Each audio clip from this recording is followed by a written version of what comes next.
What's going on, Syracuse? In the orange. I'm excited to be here with you. And it was funny because the other day I was looking at the forecast in Brooklyn and they would talk about some storm and I was like, whew, missed that. Then I get off the plane. And I'm like, what's all this white stuff? And I'm talking about the snow.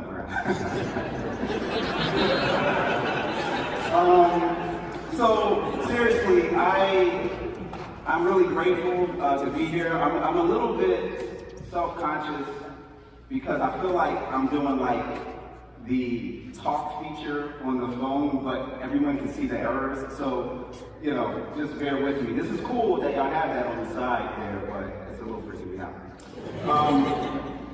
Also wanted to introduce to you my family, without whom I am not able to go anywhere. That's my beautiful wife, Tamika, our daughter, Ariana. And I often tell people that if you benefited from anything that I had to say, then you ought to thank my wife and daughter, because oftentimes I will run things past them and kind of share with them what it is that I'm planning to say, and she does an incredible job. They both do, of editing the things that I shouldn't say and adding some things that I should. Well, as we get into this theme of We Have a Dream, I can't think of a more important and appropriate place to have this than right here, because I don't know how many campuses in the nation or in the world that Dr. Martin Luther King Jr. visited and spoke at, not once, but twice. In 1961 and again in 1965, Dr. King visited here and spoke just at Sims Hall, just a few feet away, and shared there was a mutual connection based on a fellow classmate and alum, Charles Willie, who's a professor here. He's still alive. They were classmates at Morehouse. It is interesting when you listen to the introduction that Dr. Willie gives to Reverend Dr. Martin Luther King Jr. right here on the campus. You can see the connection that they had, the friendship. But this is what he said. He called Dr. King a 20th century suffering servant. Already in 1965, 3 years before King would be assassinated, you can also hear Willie's just awareness of the fact that he was putting his life literally on the line and facing death threats and all types of arrests as a result of the work that he was doing for the love of his people. And this is a movement, and this is a method that oftentimes can kind of get watered down and commercialized now that it's okay to acknowledge him. We can forget that at the time, he was largely considered a troublemaker, an outside agitator, and not really someone that was welcome everywhere that he went. So the fact that Syracuse made space in particular was significant. Now, you might notice 1961, 1965, something happened very significant in between that would be the speech that would more than any other kind of mark and be the paradigm of how people remember him, the I Have a Dream speech. Oftentimes, what people don't realize is at that March on Washington in 1963, that was not the speech that he was intending to give. And it's funny because when I went back and I watched the speech, you can actually kind of see that. I mean, for anybody else not named Dr. Martin Luther King Jr., he's killing it, right? Like, that's just, he's on another level in his oration and ability. But based on, you can really cut the message in two halves. And there's this first half where he's talking about the insufficient funds, that the check of independence and freedom that America wrote the African American community kind of bounced back in this kind of poetic way. And then there's this long pause. And those who were there will tell you that there was a gospel legend in the front row named Mahalia Jackson. She had just sang a couple songs. At the time, she was the most prolific gospel artist, not just gospel artist, one just artist, period, traveling around the world. But she committed her life to the cause of civil rights, and so much so that even when you see this in the movie Selma, there were times when just the angst and the stress of the movement was just weighing on Dr. King, and he would call her up and just have her sing a gospel song, How I Got Over. And it was just reminding. So she's in the front row, and she can kind of feel that he's kind of faltering a little bit. And she says, "Tell him about the dream, Martin. Tell him about the dream." And he pauses, and kind of just right there in mid-sentence. And for those of us that speak in public, this is like watching like LeBron or Kobe just decide to cross somebody over, and just all of a sudden he switches gears and starts talking about this dream that he has, and the rest goes down in history. But one of the reasons why that's significant is because it also reveals the fact that there was much more in him than that speech. And that if we really want to dig deeper and get underneath the layers, we have to go to other sources to really comprehend it. I saw that next week you guys are going to be talking about the global impact of King, and actually have Trevor Noah come in on campus. I highly recommend you check that out. I've read his book, Born a Crime, and it's amazing to see the parallels and the struggles that exist between the South African movement and ours here in the States. But global impact, global ripple effects that you can see around the world, that is people who were in the midst of apartheid was watching this thing that was happening in the States. It was significant movement. But the other thing that people don't realize, and that has kind of become less cool to talk about, like even when I was like growing up, like it was kind of like Reverend Dr. King, and now it's just the doctor, like the Reverend is off, and oftentimes people want to identify him primarily as a social influencer, not so much as a minister. But as we're going to look at today, that was really the core of where everything else sprung out of. But there's a reason for that as well. And so we're going to look at this question tonight. What is a Christian call to action, to activism? What is a distinctively, what was it about what Dr. King believed in his convictions, faith? Was it just ancillary? Was it just a coincidence? Or was it something more and deeper and foundational to what it is that he wanted to contribute to the world? And what does that have to do with us? This has kind of become like just true confessions of a speaker, but I got to share with you something else that was pretty much a burden for me. Yesterday, as I was finishing up my presentation and kind of got my slides on, I spent pretty much all day, and I was like, okay, I got to go start packing, and I'm starting to pack, and literally I sensed this spiritual nudge saying, "That ain't it, dog." And I'm like, but God, like I spent like a lot of time on it. Like I've been thinking about this for like weeks. That ain't it. And so literally, the message that I completely finished doing is not what I'm feeling led to present. I kind of got put on an audible. Almost like Mahalia was telling me, tell them about the love, Rasool. And ultimately, that is the secret sauce when we look at the Christian call to activism. Now, you can imagine why I was not very enthusiastic and like excited about that message, right? It's like love, like that's kind of soft. Like that's not like the militant, fist pumping, yeah, we're about to flip over the tables kind of vibe that I wanted to present to you. But the reality is, when we start to unpeel the layers of what this rich and dynamic word and concept is, as well as King's philosophy, we understand that it has been kind of missed. And I think more than ever in the current moment that we're in, socially, politically, culturally, we need to get back to this thing called love. Now, one of the reasons why it's difficult for us to wrap our minds around this concept is because the English language is so limited in this. But in a sermon that King gave called Loving Your Enemy, he made the clear observation that in the Greek language there were 4 different words for love that we would translate love in the English language. three that find themselves in the scriptures that, the New Testament is written in Greek and then translated to English. The first word is that would be translated or called love is eros.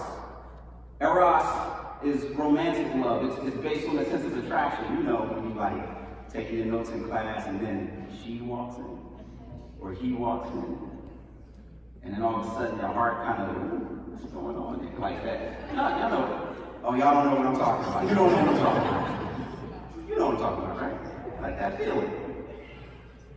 And as a culture, we kind of stop there. That's kind of what people get obsessed about. That's what matters right now, right? That crush dynamic. That's one piece. And then there's phileo love that you'll see in the scriptures. And I'm very familiar with this one because I'm from Philadelphia. Philadelphia, right? Represent. I love it, my man. Yes. We got that W yesterday, too. It's all right. Sorry, we haven't had a moment.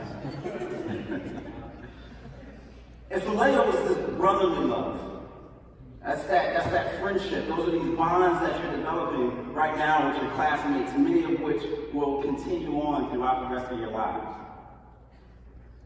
And as significant as that also doesn't get quite to the core of this love that is referred to throughout King's ministry and the major one, the capital L love that we see in the scriptures. And that's agape or agape. And this is this Greek, in the Greek, this is how King defined it. He said, unconditional love. Agape is something of the understanding, creative, redemptive goodwill for all men. Let me say that again. Agape is something of the understanding, creative, redemptive goodwill for all men. Look at what he says in the sermon that he gives called Loving Your Enemies. Y'all see it?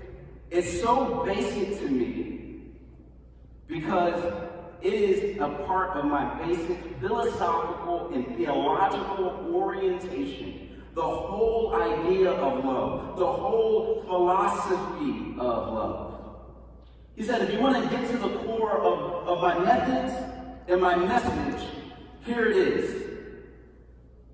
But then people thought that this foundation was too naive, too idealistic. You mean to tell me you're trying to confront the evils of Bull Connor and white supremacy with love? The greed of an unchastened free market capitalism with love? All of the different ways that people empower, oppress those that don't have power, like love? Come on, that sounds like kiddie stuff, King. Not much has changed. 2 years ago, Michelle Obama at the Democratic National Convention, she made famous this phrase. Y'all remember this? She said, when we explain talking to what they talk to their kids about, when someone is cruel or acts like a bully, you do not stoop to their level. Our motto is, when they go low, we go high. And it was this incredible moment and people applauded. And is it me or this 2 years ago feels like a lot longer than 2 years ago? Where that sentiment not only seemed appealing, but even plausible. We kind of look at it now and go, I don't know, Michelle. In fact, Eric Holder, who was the Department of Justice leader during the Obama administration, he said now it's different. It's a new day. When they go low, kick them. Because now why did he get there? Because after years and years, and people were already there, some beforehand of the Michael Browns. I know that happened before, but Trayvon Martins, Rakia Boyds, and Sandra Bland's, and Charleston Nines, and all of it. And then you get to 6,320 presidential tweets that are pretty unpresidential in their core. the rhetoric and the intensity of the vitriol that happens, that we see on social media, and the complete just either the demolition of civility or the ignoring of it. And we go, really? Like, can we really go high anymore? I don't think that works. And I think now is the time we take off the gloves and we fight fire with fire. That's what we do now. And that same sentiment, that same critique of that philosophy, which, by the way, she held to her guns and said, this is really the way to go. But many are asking, in today's argument culture, is love and civility outdated? And it's easy to think that way until you go back and look at in King's time. It was actually kind of worse than it is now. It was like more buck. Like the 50s and 60s, I mean, we're seeing nightly news, water guns being shot at people being martyred and assassinated, Emmett Till, like people being going missing. Like, even in the midst of that moment, love? Now, we're going to get into this and realize that this is not some, fluffy, just pie in the sky type of deal that we're talking about. In fact, this is how King would later describe it. He says, far from being the pious injunction of a utopian dreamer, this command is an absolute necessity for the survival of our civilization. Yes, it is love that will save our world and our civilization. Love even for enemies.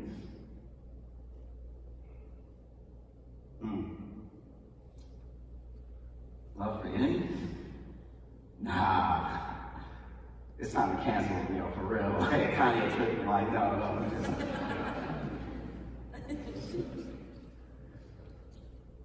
What do we do with this? Well, here's the thing. This is what King realized. The means don't justify the ends. The means determine the ends. Where we're going is a direct correlation to how we're trying to get there. What are the methods that we're using?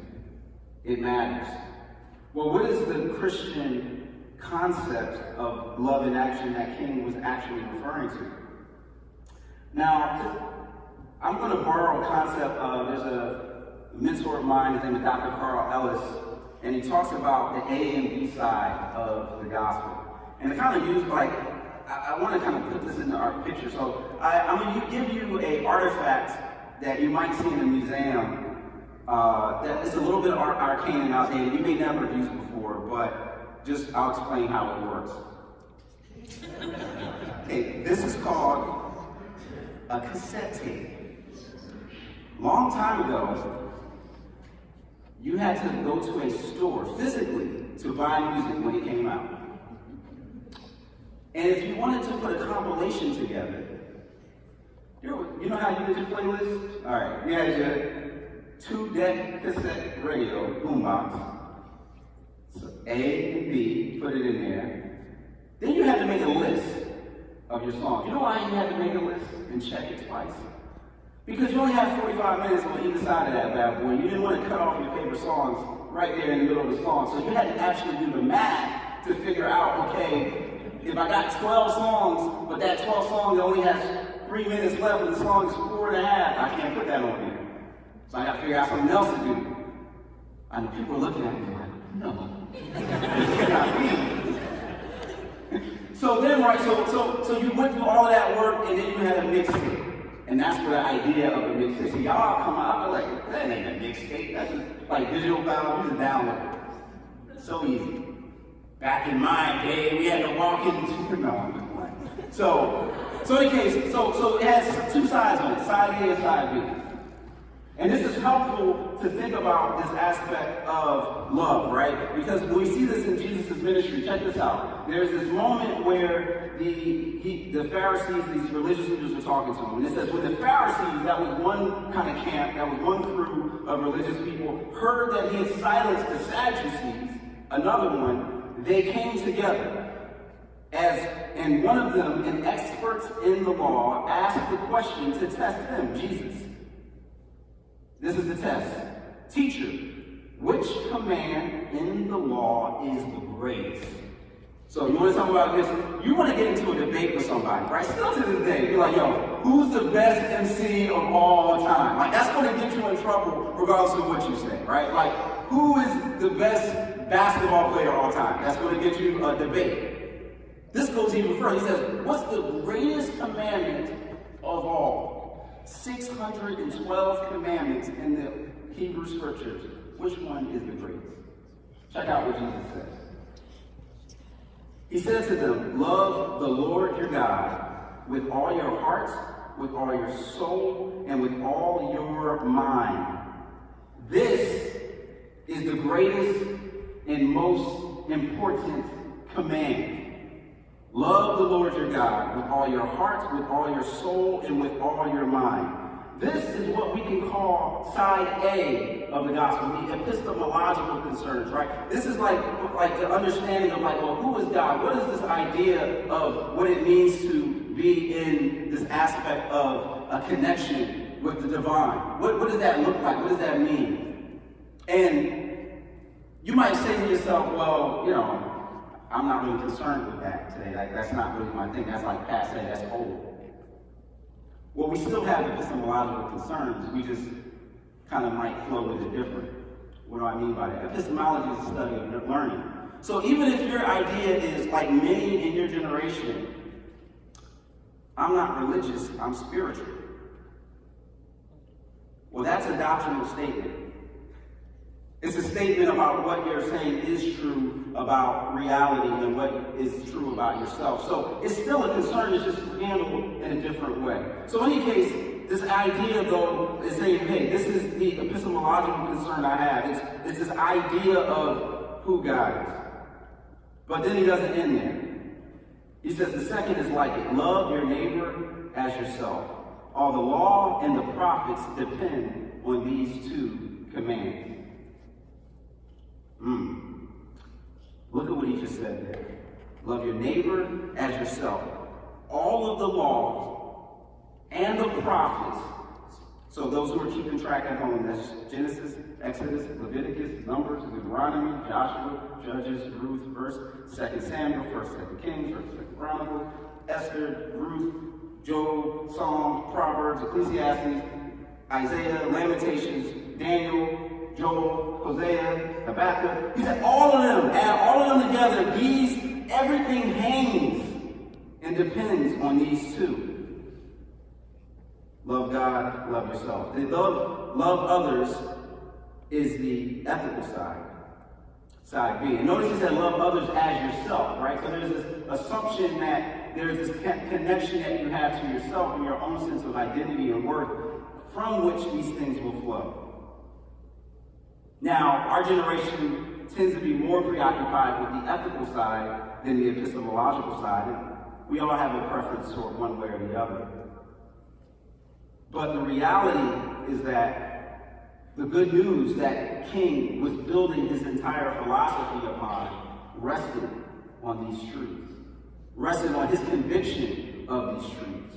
But he was from a long line of people prior to him and before that. Check this out. I took an African American lit class my senior year, and we were reading different slave narratives, Harriet A. Jacobs, Frederick Douglass, so on.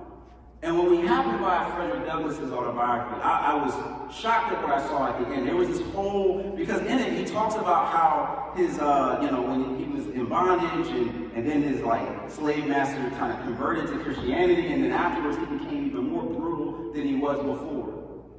And he was very critical of his experience. And so he, when going through the book, you think, oh man, he's pretty much, not a fan of Christianity. And then what he does is he writes this appendix to clarify his position. And this is just an excerpt of what he says. He says, I love the pure, peaceable, and impartial Christianity of Christ.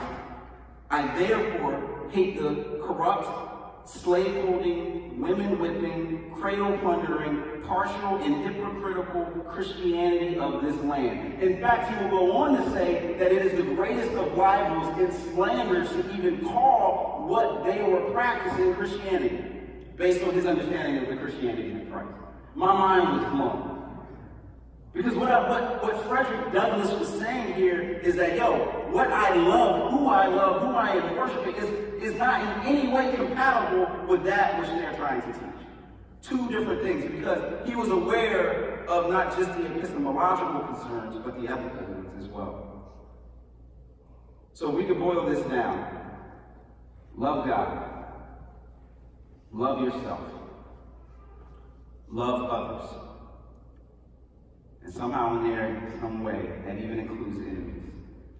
Well, if you would just humor me for a second, because just so you don't think I'm like just cherry picking stuff, I want to just kind of glance by a couple other passages that really lay this thing down. Many of you would have heard of this probably if you've gone to a wedding before. And it says this, and stay with me for a second. If I speak human or angelic tongues but do not have love, I am a noisy gong or a clanging cymbal. If I have the gift of prophecy and understand all mysteries and all knowledge, and if I have all faith so that I can move mountains but do not have love, I am nothing. And if I give away all my possessions, and if I give over my body in order to boast but do not have love, I gain nothing. He said, look, Paul is saying, this is everything, this is it. But here, I want you to look at this next piece in comparison to social media, right? Think about this in particular. Love is patient. Love is kind. Love does not envy, is not boastful, is not arrogant, is not rude, is not self-seeking, is not irritable, and does not keep a record of wrongs. Love finds no joy in unrighteousness, but rejoices in the truth. It bears all things, believes all things, hopes all things, endures all things. Love never ends. This is why, my brothers and sisters, this is why I tell people, why am I going to all these different things? What would allow people to have dogs sick on them and not respond? What would allow people to have this idea, this experience of being put in a prison and beaten and whipped? If you ever read Fannie Lou Hamer's stories about what happened to her in the deep depths of Mississippi, she was just simply trying to vote and not retaliate. It came from a source that was much deeper than themselves, that they will tell you. And we have to understand where that foundation comes from in order to even understand where they are at. And this is the cherry on top. Matthew 5, 43, 44. You have heard that it was said, love your neighbor and hate your enemy. But I tell you, love your enemies and pray for those who persecute you. Now, I honestly will share with you that this is not easy. And I still kind of wrap my head around what exactly does that mean. But this was so central to King's own philosophy that he said he makes sure that he preaches this message at least once a year. So what does that mean and what does that look like for us? All right, we're going to get into kind of more practical, because love is resistance. Love is resistance. What do I mean by that? Well, first, loving God in a world that places the self as the highest value is therapeutic. You know that feeling when you just kind of go all day and it's about you, and then you, at the end of the day, when you've viewed yourself out, and then you go on Instagram and see somebody else's life, and you're like, either FOMO, fear of missing out, or like, man, I'm not where I need to be or should be, or just when you've come to the end of yourself, and sometimes that demonstration, that rally, that initiative, it doesn't get passed. And if it's just about me, if I'm my own point of reference, and that's all, then that can be a somewhat fatalistic experience. We need both side A and side B. The day after the 2016 presidential election, a student named Natasha was going to class at Baylor. And she's walking to class as usual. And a white student sees her walking on the sidewalk, pushes her off the sidewalk, and says, "No niggers allowed." Stunned, she kind of steps back. Another white student sees this happening and says, "Hey man, what you doing? That's not cool." And the student that did the push said, "Hey, I'm just trying to make America great again." Well, Natasha posted online on Facebook the incident that happened. And another student who didn't know who she was, a black female student, just reached out to her and said, hey sis, would you mind if I just walked you to class tomorrow? I can imagine you might not feel too safe right now. Natasha said, sure. So then the same student then just kind of reached out, hashtag I'm with Natasha, and it went circulating around. Natasha opens up the door the next day and sees hundreds of staff, faculty, students walking, ready to walk to school with her. Overcome with emotion, a mixture of joy, she walks with them. While they're walking, there's a group of students who probably also heard about this move, and they were out there with a Confederate flag and a pickup truck to be menacing. There was about 5 of them. But there was like about 100 of these folks walking. So their attempts at intimidation completely fell short. And this is what it looks like when we respond and when we act in the midst of the cries of other people. And when we see, as King said, that we are interwoven in a web of mutuality and interconnectedness, and that is bigger than just me and my world, then it causes us to then reach out.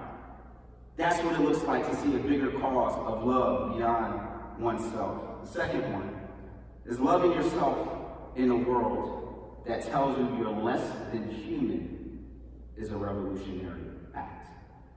This was the brilliance and the insight of Black Lives Matter. A simple statement that in the face of a moment in a culture that said you don't matter, to assert one's own personhood, one's own sense of significance, is in and of itself a revolutionary act. At the same time, it's also revolutionary to be able to be aware that I have to examine myself. And where do I stand in the midst of this conflict and this challenge? Because the reality is, sometimes some things are not just black and white. They're not just as simple. There's nuance to it. And I have to examine myself and see in a conflict that I'm having with my roommate, and maybe I'm the problem. Maybe there's something that I've done. Loving yourself also includes examining yourself. You know, at our church, we started to, I did a series on called God of Freedom. And in the midst of that, I talked about mass incarceration. There's a young lady at our church whose brother, when he was about 18 years old, did a burglary. He broke into someone's home, tried to steal. Some people were in there, tied him up, and then got caught. And they gave him 30 years in prison. No one was killed. No one was hurt. 3 decades at 18. In the midst of that, introduced Lourdes, that's her name, to the criminal justice system and how dehumanizing it can be. She talked about going up to the prison, which was about 5 hours away from New York City where they lived, so it was only something they could only even try to do a couple times a year. When they got there, she would be completely strip searched and humiliated just for trying to see her brother. And then in the midst of that, she just had gone through the pain. Now it's been 20 years that he's done at this point. So I asked her to share her story at church on Sunday. This was something that was a big ask, and I said, hey, if you don't want to do it, I totally understand. She said, no, I want to. So she bravely shares from up front. Well, afterwards, she comes up to me and says, hey, I got to tell you something. I said, okay, what? She said, this woman, was in the audience in the church, and she asked me, she was just asking me more details about the situation, hey, when did this happen? Or, and she said, did it happen on Bedford Avenue? And I kind of looked, was like, yeah. She said, that was my family. Now, the action point in the message, one of them was talking about restorative justice. There's multiple types of justice that we have to explore and lean into, and allow there to be reconciliation if both parties want it. And this woman, after hearing that, she said, I forgive you, and I forgive him. I want you to tell him I forgive him. And I actually want to know your family. They literally talked with each other, spent time with each other, and had actually been in a Bible study together before and didn't even know that the connection existed. And that leads to this one. And this kind of gives a picture of the whole thing. So this is where that's kind of telling her story. But here's the reality. When you discover the dignity of every human being, the fact that we're all made in the image of God, then you realize that there's something in you that can cause there to be hope even when someone is broken. Loving your enemy when they don't deserve it is redemptive. All right. We got to see this live and in color in South Carolina a couple years ago after Dylan Roof went into a church during a Bible study and murdered 9 people. It shocked the world. At the time, it was the largest mass shooting in a place of worship in America, a number that's tragically fallen in light of the synagogue shooting. But what shocked people even more was the family's response and their perspective. One of the victim's sisters said, "Although my grandfather and the other victims died at the hands of hate, this is proof everyone's plea for your soul. They were pleading that he wouldn't be given the death penalty, just life in prison. This is proof that everyone's plea for your soul is proof that they lived in love and their legacies will live in love. So hate won't win. And I just want to thank the court for making sure that hate doesn't win." All right, in order to reclaim the dream, we must awaken to love. Last king piece. When you rise to the level of love, of its great beauty and power, you seek to defeat evil systems. Individuals who happen to be caught up in that system you love, but you seek to defeat the system. Love, he will go on to say, is not cooperation or even non-participation with the resistance of evil, but it is a positive act of assurance and commitment to do good in the midst of that, and one in which we look at not winners and losers, but actually trying to restore and redeem that which has been lost. And my plea, my hope, is that that is a vision as lofty and as challenging and as big as it is. Because you see, it's not just out there, right? It's not just in social media world, national policy. It's something that comes right into our door. There are people in your life right now that this affects. But when we go there, when we experience that, we can experience the life change and the transformation that was the very foundation of King's life and ministry. Here's 2 books I wanted to just commend to you. One is Strength to Love, a collection of sermons from Dr. King that he wrote about this topic. Another one is Woke Church, which just came out last year by Dr. Eric Mason. And it is a kind of treatise on kind of the integration of what it looks like to be woke and kind of conscious to issues of struggle, and at the same time from the concept and the place of the church. So this is the last verse I'm going to share with you, and then we'll do some Q&A. You may have seen this at sports arenas, but it's worth repeating. Because this people would see, the reason why you see those at those football games is because this is pretty much what people would say is a simple summary of the Bible's message. For God so loved the world in this way, he gave his one and only Son, so that whoever believes in him will not perish but have eternal life. For God did not send his Son into the world, this is verse 17, to condemn the world, but to save the world through him. You see, part of the reason why there was such commitment, if you look at the Loving Your Enemy sermon that he gave, a conviction that we would win in this way, this completely crazy, radical way of nonviolence, was because he had seen it work before in the life and in the person of Jesus Christ, who he had believed not only died for the sake of his cause, but was risen again. And that was the basis of the hope that he had for all types of transformation that would happen, both personally and systemically in society. And so, as I close, and the question is, how can we grow in love? Now, this isn't nearly as practical and pragmatic as I wanted it to be, and maybe we can chop that up some more in the Q&A. But I just want to encourage us all to look at examining ourselves, to discover the dignity even in those that we consider enemies, and refuse to defeat just individuals, but seek to defeat the system. I had a cool story about South Africa, but I'm gonna end it there and just go to Q&A. So thank you so much for your time and your